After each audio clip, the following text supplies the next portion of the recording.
मैं मुकुल केसरी आपके लिए पार्लियामेंट रिपोर्टर सीरीज़ लेकर आया हूं। अगर आपने अभी तक मेरे चैनल को सब्सक्राइब नहीं किया है तो सब्सक्राइब जरूर कर ले और बेल आइकन को दबाना बिल्कुल भी ना भूलें। ये हिंदुस्तान और दैनिक जागरण एडिटोरियल का है। तो चलिए देर ना करें, शुरू करते। रेडी,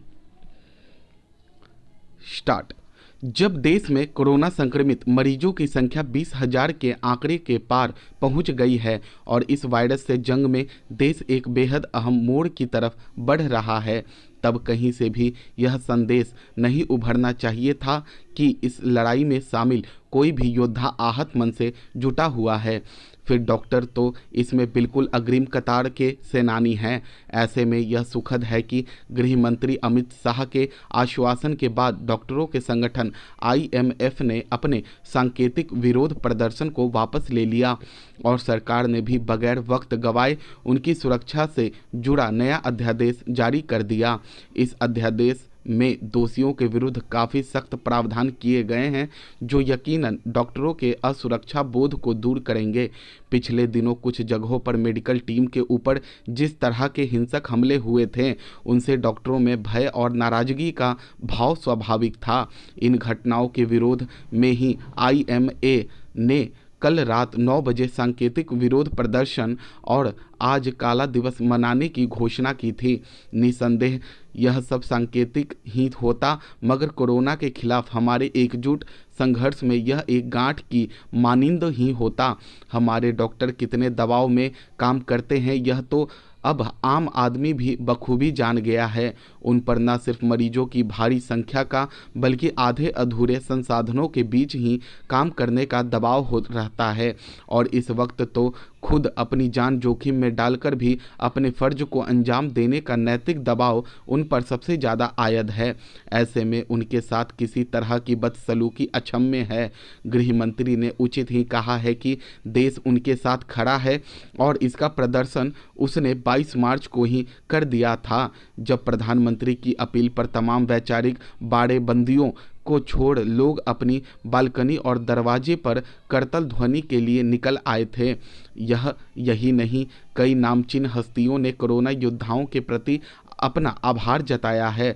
समाज में गुमराह, अंधविश्वासी और सातिर लोग हमेशा से रहे हैं और आगे भी रहेंगे, लेकिन शासन का इकबाल यही पर देखा जाता है कि वह अव्यवस्था और असामाजिकों से निपटने में कितना तत्पर है। अच्छी बात यह है कि मेडिकल टीमों पर हमले के मामले में राज्य सरकार ने पर्याप्त मुस्तैदी दिखाई है। हम यह कतई नज़रअंदाज नहीं कर सकते कि इस महामारी ने 200 से भी अधिक मुल्कों को अपनी चपेट में ले रखा है और हमारा देश अब शीर्ष 20 देशों में शामिल है। यह सही है कि हमारे यहाँ संक्रमण की रफ्तार अपेक्षाकृत धीमी पड़ी है, मगर इसके कई नए रूप भी सामने आए हैं। जैसे अनेक संक्रमित लोगों में कोई लक्षण नहीं दिखा तो कई मरीजों के संक्रमित होने का कारण ही नहीं पता लगा। इसलिए किसी तरह की कोताही, दुस्साहस या लापरवाही इतने दिनों के संयम पर पानी फेर सकती है। कोरोना महामारी से देश दुनिया की सरकारों को ही नहीं, नागरिकों को भी लड़ना है और वे लड़ भी रहे हैं। इसमें जीत भी आपसी भरोसे और कर्तव्य निर्वाह से मिलेगी। जिन जिन देशों में नागरिकों ने सरकार के दिशा निर्देशों पर अमल किया है वे आज कहीं बेहतर स्थिति में हैं। साफ है, इस कठिन वक्त में संयम ही सबसे बड़ा संबल है, नागरिकों के लिए भी और तमाम पेशेवरों के लिए भी। केंद्र सरकार की ओर से बंगाल में कोरोना एवं लॉकडाउन की स्थिति के आकलन के लिए inter ministerial central team IMCT के भेजे जाने को लेकर राजनीति गर्म है। यही नहीं, इस मुद्दे पर जुबानी जंग भी खूब हो रही है। पहले मुख्यमंत्री ममता बनर्जी ने PM नरेंद्र मोदी को पत्र लिखकर विरोध जताया और केंद्रीय टीम को प्रभावित क्षेत्रों में जाने से रोक दिया। इसके बाद केंद्रीय गृह विभाग की ओर से सख्त पत्र लिखा गया। इसके बाद बंगाल के मुख्य सचिव राजीव सिन्हा ने केंद्र को पत्र भेजकर सहयोग की बात कही और इसके बाद कोलकाता पहुंची केंद्रीय टीम इलाके का जायजा लिया। इन सब के बीच बुधवार को पृथ्वी दिवस के मौके पर ममता ने कोरोना वायरस महामारी को मानव सभ्यता के इतिहास की सबसे बड़ी चुनौती बताते हुए लोगों को आगाह किया कि जलवायु परिवर्तन का और भी बड़ा खतरा व्यापक स्तर पर मंडरा रहा है। पृथ्वी दिवस पर बनर्जी ने लोगों को एक साथ मिलकर इस ग्रह को बचाने के वास्ते जलवायु परिवर्तन की चुनौतियों का मुकाबला करने को कहा। उन्होंने ट्वीट किया कि आज पृथ्वी दिवस है। हमारा ग्रह मानव इतिहास के सबसे बड़े संकटों में से एक कोरोना महामारी से गुजर रहा है, लेकिन एक और बड़ा खतरा तो जो हम पर मंडरा रहा है, जलवायु परिवर्तन। इन चुनौतियों से लड़ने और अपने इस खूबसूरत ग्रह को बचाने के लिए हम सभी को मिलकर काम करना चाहिए। कहीं ना कहीं बंगाल की मुख्यमंत्री ने इस बात का संकेत और संदेश दिया है कि इस महामारी के संकट काल में कोई सियासी विवाद ना किया जाए और इससे सब लोग मिलकर लड़ें। इस केंद्रीय टीम को लेकर भले ही ममता या फिर उनकी पार्टी के नेताओं ने जो भी बयानबाजी की हो, परंतु वह जानती हैं कि इस महामारी से बिना केंद्रीय मदद से नहीं लड़ी जा सकती। कोरोना आपदा के रूप में तनाव मानव सेहत के लिए सबसे बड़े संकट से जूझते डॉक्टरों और स्वास्थ्य कर्मियों पर हमले के साथ ही उनसे बुरे बर्ताव की जैसी घोर लज्जास्पद घटनाएं सामने आ रही हैं। उन्हें देखते हुए कानूनी प्रावधानों को सख्त करने के अलावा और कोई उपाय नहीं रह गया था। केंद्र सरकार ने महामारी अधिनियम में संशोधन करने के लिए अध्यादेश लाने का फैसला करके एक सही कदम उठाया। ऐसे किसी कदम की आवश्यकता इसलिए बढ़ गई थी क्योंकि एक तो इन घटनाओं के चलते दुनिया भर में देश की बदनामी हो रही थी और दूसरे अपने पर हमले से हैरान परेशान डॉक्टर इंडियन मेडिकल एसोसिएशन के बैनर तले विरोध दर्ज कराने की तैयारी कर रहे थे।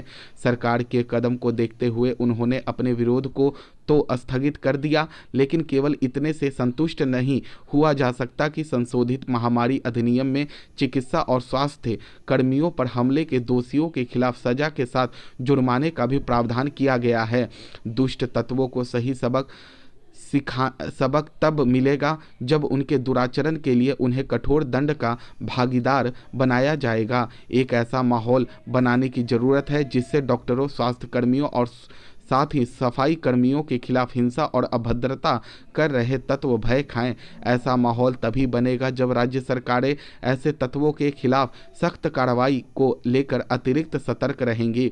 उन्हें अपनी कार्रवाई से यह संदेश देना ही होगा कि डॉक्टरों, स्वास्थ्य सफाई कर्मियों के साथ पुलिस पर हमले को किसी भी कीमत पर सहन नहीं किया जाएगा। कोरोना के खिलाफ जंग में असहयोग और अभद्रता करने पर आमदा तत्वों का दुस्साहस कितना बढ़ा हुआ है, यह इससे पता चलता है कि वे पुलिस पर भी हमला करने से बाज नहीं आ रहे हैं। वे पुलिस पर तब हमला कर रहे हैं जब वह उनकी मदद के लिए उन तक पहुंच रही है। इंदौर, मुरादाबाद के साथ कुछ अन्य शहरों में डॉक्टरों के साथ पुलिस पर हमले की घटनाओं को किसी गलतफहमी का परिणाम मानना एक भूल ही होगी। ये घटनाएं तो किसी सुनियोजित दुष्प्रचार का हिस्सा जान पड़ती हैं। इस दुष्प्रचार को रोकने की जितनी जिम्मेदारी सरकार प्रशासन की है, उतनी ही समाज की भी।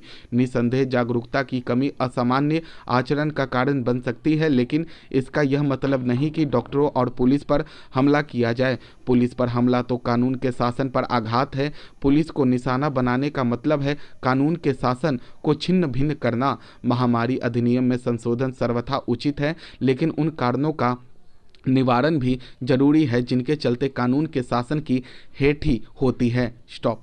दोस्तों, ये 160 शब्द प्रति मिनट की गति से है। हिंदुस्तान और दैनिक जागरण एडिटोरियल है, और अगर आप ये लिखें, एक बार ना लिखा जाए, 2 बार 3 बार जरूर लिखें। अगर आपको ये वीडियो अच्छा लगे तो लाइक ज़रूर करें, कमेंट करना बिल्कुल भी ना भूलें। अगर आपने मेरे चैनल पे अगर अभी नए आए हैं तो आप चैनल को सब्सक्राइब जरूर कर लें और बेल आइकन को दबाना बिल्कुल ना भूलें, ताकि मेरी आने वाली लेटेस्ट वीडियो आप तक सबसे पहले पहुंच सके। तो चलिए फ्रेंड्स, मिलते हैं नेक्स्ट वीडियो में, तब तक के लिए बाय बाय।